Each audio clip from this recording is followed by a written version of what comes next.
So this is going to be a low oblique sit flow. Think about a transition phase. If we are rotating around one side of our body, we need everything to rotate around the ball and socket joints, and we want them to behave accordingly, which means we don't want to collapse in on them. We definitely don't want to be starting like this. So if you're like this right now, push that shoulder blade back, reach. Think about lifting from your armpit, keeping your ribs up. We can lift from the armpit, but we can't be like this, right? Look at that angle change.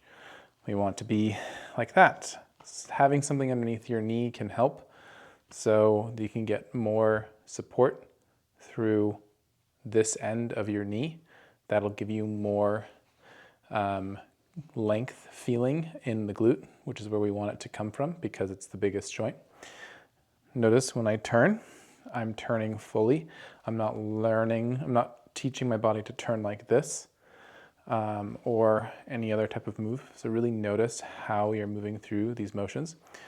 We are going to start in this 90-90 position. And as we move, I'm going to have you go here and up. You are also going to be looking at this hand. So let's do a full movement. Make sure that you can breathe into your hand. And notice that expansion, right? My diaphragm really fills up. It goes down, goes into all of the sides, and I can still talk and maintain a full conversation with my diaphragm completely expanded while I breathe. That's a very important aspect.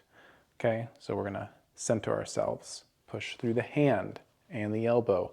Make sure these shoulders right here aren't completely working. Trap is relatively off and not super on. Head is lengthened, ribs are backwards in space and down. And we're just gonna set this.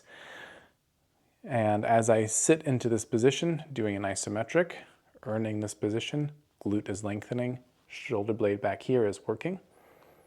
I'm able to fully breathe in to create diaphragmatic expansion. And first move we're going to do is we're just going to rotate and place this forearm down. The whole time I'm pushing through my right arm. And I'm doing an isometric. Should be getting this to contract. This is down and going back. And then once I've held this for about 10 seconds, you can do longer, you can do 30 seconds. Slowly lift, reach that arm, go back down. Notice I get even more push through at the top. Rotate around, touch, hold, accumulate time there. Really focusing on your joint position of your shoulder so you do not slouch or relax into the position. Come up, look at the hand, and now we're going to go again. Here at this position, you should feel a lot of glute length, and it should be very easy for you to lift the glute off. Bring that leg with you, place it down, and now we are here. This should be a very challenging position for you to go into because your weight is going this direction, and a lot of your rotator cuff muscles in this side have to stabilize to work. Now you can come back down. You can leave that foot there if you'd like. And you can offset, if the shoulder's working too much, you can offset the weight by putting this leg further down, changing the position of the knee. That will give you a different flow. You can also, instead of going this direction, you can think about going that direction. And now more of my weight is on my hip and less is on the shoulder. And then finally, this is the end flow.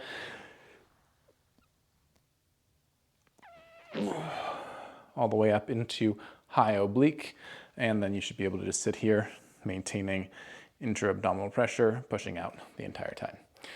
So enjoy that, do it on both sides, follow it up with 3-month prone, and your shoulders should feel pretty solid.